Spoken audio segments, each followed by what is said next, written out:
Hello students, welcome back in my YouTube channel. Students, if you are new to my channel, please subscribe my channel and hit the bell icon so you get the latest notifications timely. So students, today's topic is characteristics of delegation of authority. So let's get started the video. Characteristics of delegation of authority.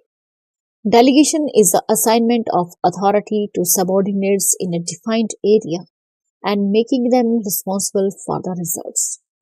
So delegation जो है एक तरह से जब हम अपने subordinates को authority provide करते हैं एक पर्टिकुलर एरिया में और उनको जो भी उस काम का रिजल्ट होगा उसके लिए उनको जिम्मेदार बनाते हैं, तो ये होती है हमारी delegation of authority. Delegation has a following characteristics. So first feature of delegation of authority.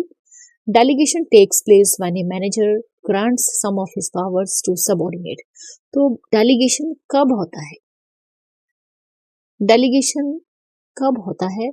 जब कोई मैनेजर अपने सबऑर्डिनेट्स को कुछ अपनी पावर्स देता है.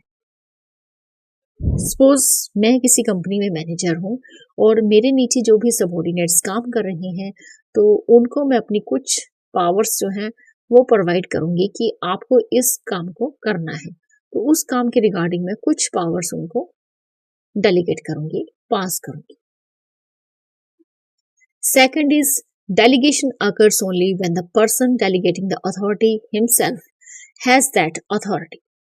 That is, a manager must possess what he wants to delegate. तो स्टूडेंट्स डेलीगेशन कब होता है? जब कोई पर्सन अथॉरिटी जो है वो डेलीगेट करता है अपने आप, जो कि उसके पास खुद हो. Delegation occurs only when the person delegating the authority himself has that authority. Suppose मैं किसी कंपनी में मैनेजर हूँ और मैं अपने सबऑर्डिनेट्स को अथॉरिटी दे रही हूँ कि आपको ये काम करना है. वो अथॉरिटी जो मैं उस सबऑर्डिनेट को दे रही हूँ वो मेरे पास पहले होनी चाहिए. वो अथॉरिटी जो अथॉरिटी मेरे पास होगी उसी को मैं आगे डेलीगेट कर सकती हूँ, पास कर सकती हूँ. अगर मेरे पास ये वो अथॉरिटी नहीं है तो मैं वो अथॉरिटी किसी भी सबऑर्डिनेट को नहीं दे सकती. तो डेलीगेशन तभी होता है जब आपके पास वो पावर्स हो, वो अथॉरिटी हो जिसे आप अपने सबऑर्डिनेट को देना चाहते हैं. Next is third feature, only part of authority is delegated to subordinates. तो डेलीगेशन कब होता है?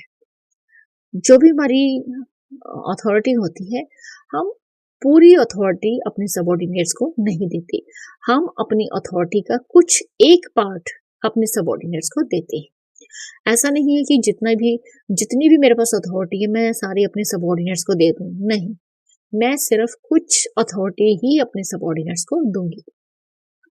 Next is fourth, a manager delegating authority can reduce, enhance or take it back. He exercises full control over the activities of the subordinates even after delegation. तो कोई भी manager जो है जब वो अथॉरिटी अपने सबऑर्डिनेट्स को देता है वो उस अथॉरिटी को कम भी कर सकता है, बढ़ा भी सकता है और उस अथॉरिटी को अपने सबऑर्डिनेट से वापस भी ले सकता है.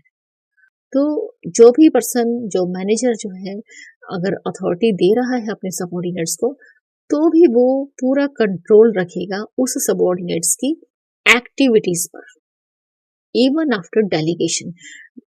अथॉरिटी देने के बाद भी वो पूरा कंट्रोल अपने सबऑर्डिनेट पर रखता है.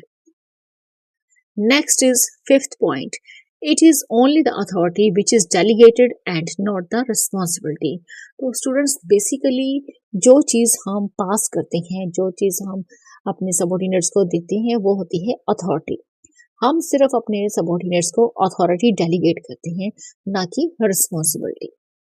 A manager cannot abdicate responsibility by delegating authority to subordinates.